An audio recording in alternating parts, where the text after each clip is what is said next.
मुख्यमंत्री माझी लाडकी बहीण योजनेतील अपात्र महिला ज्यांना अगोदरचे सगळे हप्ते त्यांच्या खात्यामध्ये प्राप्त झालेत, त्यांना आता अपात्रता सिद्ध झाल्यावरती या हप्त्यांसह दंड सुद्धा भरावा लागू शकतो, अशी बातमी व्हायरल झाल्यानंतर सोशल मीडियापासून सामान्य नागरिकांपर्यंत तसंच राजकीय नेत्यांमध्ये सुद्धा मुख्यमंत्री माझी लाडकी बहीण योजना पुन्हा एकदा चर्चेत आली होती। यावर प्रतिक्रिया देताना यापूर्वीच महिला व बालविकास मंत्री अदिती तटकरे यांनी योग्य कारणांवर आधारितच पडताळणी होईल असं उत्तर दिलं होतं। मात्र आता पात्रता निकषात न बसणाऱ्या महिलांनी योजनेतून वगळण्याची पडताळणी सुरू होण्याआधीच राज्यभरातून योजना नको असा अर्ज करायला सुरुवात केलेली आहे। प्राप्त माहितीनुसार राज्यभरातून 4000हून अधिक महिलांनी मुख्यमंत्री लाडकी बहीण योजनेचा लाभ आपल्याला नको यासाठी अर्ज केलाय। महिला व बालविकास विभागाच्या वरिष्ठ अधिकाऱ्यांनी दिलेल्या माहितीनुसार स्थानिक पातळीवरील शासकीय कार्यालयात योजनेचे लाभ थांबवण्याची विनंती करणारे अर्ज येत आहेत। पडताळणीत अपात्र ठरल्यास मिळवलेल्या लाभाची रक्कम दंडासहित वसूल करण्यात येईल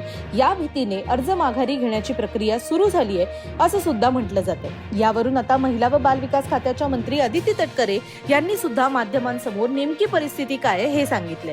अदिती तटकरे म्हणाल्या की काही महिलांनी लाभ परत करण्यास सुरुवात केली आहे। गेल्या महिन्यात सुद्धा काही अर्ज आले होते, या महिन्यातही अर्ज येत आहेत। आपण या योजनेसाठी पात्र नाही असं लक्षात आल्याने काही महिला अर्ज भरून योजनेचा लाभ नाकारतायत। त्यामुळे लाडक्या बहिणी प्रामाणिक सुद्धा आहेत हे सुद्धा यातून सिद्ध होत आहे। आतापर्यंत 4000 अर्ज आलेले आहेत, परंतु ही आकडेवारी केवळ अंदाजे आहे। डिसेंबरमध्ये 100-150 अर्ज प्राप्त झाले। जानेवारीमध्ये अर्जांचं प्रमाण जास्त व्हायला सुरुवात झाली। या महिलांकडून परत आलेला निधी पुन्हा सरकारी तिजोरीत देण्यात येतोय आणि त्यासाठी स्वतंत्र रिफंड हेड तयार केलं जात आहे। या निधीचा उपयोग लवकरच लोककल्याणासाठी केला जाईल अशी माहिती अदिती तटकरेंनी दिली। दरम्यान पिवळं आणि केशरी रेशन कार्ड धारक प्राप्त लाभार्थी महिला वगळता इतर महिलांच्या अर्जाची छाननी करण्यात येणार आहे असंही त्या म्हणाल्या। याकरता परिवहन आणि प्राप्तिकर विभागाची मदत घेतली जाते।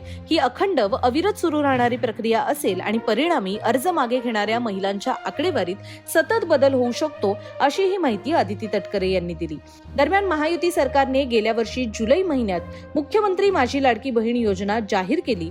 राज्यातून 2,63,00,000 महिलांनी या योजनेसाठी अर्ज केले होते। त्यापैकी 2,47,00,000 महिला पात्र ठरल्या आणि त्यातील 2,34,00,000 बहिणींना विधानसभा निवडणुकी अगोदर 5 महिन्यांचे दरमहा 1,500 यानुसारचे सन्मान निधी प्राप्त झाले। या योजनेचा महायुतीला चांगलाच फायदा झाला। महायुती सत्तेत आल्यानंतर डिसेंबरचा हप्ता सुद्धा देण्यात आला आणि येत्या काळात म्हणजे 26 जानेवारीला जानेवारी महिन्याचा हप्ता सुद्धा पात्र लाडक्या बहिणींना मिळेल अशी माहिती अदिती तटकरे यांनी दिली होती। दरम्यानच्या काळात या योजनेमुळे शासनाच्या तिजोरीवर प्रचंड भार पडत असल्याची चर्चा सुद्धा सुरू होती। दरम्यान मुख्यमंत्री देवेंद्र फडणवीस यांनी योजनेतील लाभार्थींची पडताळणी करण्याच्या सूचना महिला व बालविकास विभागाला केल्या आणि त्यानुसार विभागाकडून पडताळणी मोहीम आता राबवण्यात येते। त्यापूर्वीच शेकडो महिला या योजनेतून माघार घेण्यासाठी लगबग करतायत आणि याचं कारण सुरुवातीला म्हटल्याप्रमाणेच जर या योजनेमध्ये लाभार्थी महिला अपात्र ठरल्या तर त्यांना मिळालेल्या सन्मान निधीसह दंड सुद्धा आकारला जाईल अशी चर्चा सुरू आहे। दरम्यान एकूणच मुख्यमंत्री लाडकी बहीण योजनेशी संबंधित सर्व अपडेट्स आम्ही आपल्यापर्यंत वेळोवेळी पोहोचवतच असतो।